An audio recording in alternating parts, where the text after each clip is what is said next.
Transamazônica é um vídeo de 2013 de autoria de Luciana Magno. Eu lembro muito claramente de ter visto esse vídeo instalado no Rés do Chão, na entrada do Sesc Pompeia, na ocasião do 19º Festival Vídeo Brasil. A gente está falando do ano de 2015, um ano em que parece que o Brasil estava vivendo uma outra conjuntura econômica e política, mas já os prenúncios muito fortes de uma relação com uma crise ambiental, né? Naquela época, talvez o que se discutia como um projeto nocivo, né, de infraestrutura de governo era a hidrelétrica de Belo Monte. Hoje, 10 anos depois, a gente está discutindo o quê? Extração de petróleo na foz do Rio Amazonas. Então, é muito interessante pensar nesse arco de 10 anos, nessa radical mudança do Brasil, mas ainda assim na permanência em toda a história republicana, ou inclusive na história colonial brasileira, de sermos um país que convive com a extração desenfreada, com o desmatamento, né, desenfreado. Transamazônica é filmado num trecho inacabado da rodovia que começa a ser construída durante a ditadura militar, esse grande eixo de desenvolvimento que supostamente conectaria Brasília, a capital federal, ao norte do país, levando frente de desenvolvimento. Esse projeto é abandonado, esse projeto, por onde passa, gera desapropriação de terras de populações indígenas, mortes, desmatamento. E a artista vai para esse cenário, a artista originária do norte do país, de Belém do Pará, ela vai para esse cenário e ela retrata esse cenário como ela encontra naquele ano em que ela faz o trabalho, que é 2013.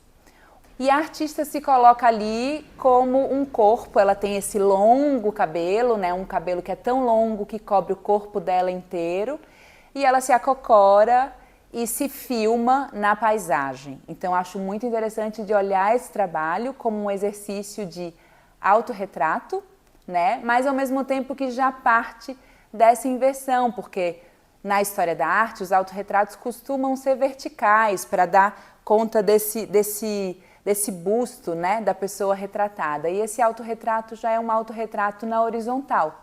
Então ele já parte da tentativa de negociar espaços e identidades entre um indivíduo que se coloca na paisagem e a própria paisagem. Outra coisa que eu chamo a atenção é o fato desse vídeo ser quase uma fotografia, ou seja, tem pouquíssimo movimento nesse corpo que permanece acocorado nessa paisagem. E a gente é convidado a insistir na narrativa, quase que na expectativa de que algo mude. E essa expectativa, ela ganha essa carga conceitual muito forte, porque parece que a gente espera incomodamente de mãos dadas, né? Então tem uma inércia que é do corpo que está na câmera, diante da câmera, mas também a inércia do espectador, da sociedade que olha a mancha verde brasileira ser dizimada sem a gente fazer muita coisa. Outro aspecto talvez muito interessante de pensar é que nessa chave binária entre o retrato e a paisagem, parece que aquele corpo, ele alerta a gente sobre vários binarismos, né? Várias definições que se dão por oposição. Então é a paisagem e o retrato, mas também é a natureza versus a civilização, entre muitas aspas, né? O que a presença humana traz para aquele lugar. É a escala individual, ínfima, diminuta do corpo humano e a escala das grandes infraestruturas, das grandes estradas, dos grandes aportes. E também acho que um outro binarismo que o trabalho apresenta a gente para gerar uma desconfiança sobre ele é o binarismo entre documental e ficção, porque afinal de contas, por que aquela pessoa está ali parada no meio da estrada? Ela estava ali? Quem é que estava ali? E aí a gente pode iluminar o pensamento, a imaginação sobre várias presenças e ausências, mas sempre instigadas por esse elemento estranho, por essa presença quase que fantasiosa, né?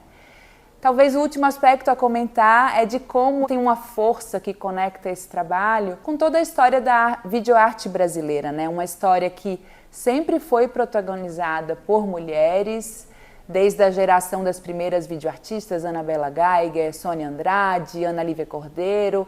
A gente vê mulheres que pegam a câmera na mão e filmam a si próprias, essa metalinguagem e esse jogo duplo entre filmar e ser filmado, ser autor e ser modelo, subvertendo um pouco um lugar de objetificação e de limitação das possibilidades que cabiam às mulheres na história. Então, eu acho que Luciana, direta ou indiretamente, se conecta com essa história de mulheres videoartistas, por um lado, né, falando de domesticidade, falando das possibilidades de representação do corpo feminino, do prolongamento entre o corpo e o espaço público e a paisagem, enquanto que também confirma uma vocação, um traço muito marcante da cena artística, especificamente de Belém do Pará, ligada à fotografia, ao ativismo através da fotografia e também, em paralelo a isso, às experimentações de linguagem fotográfica e videográfica.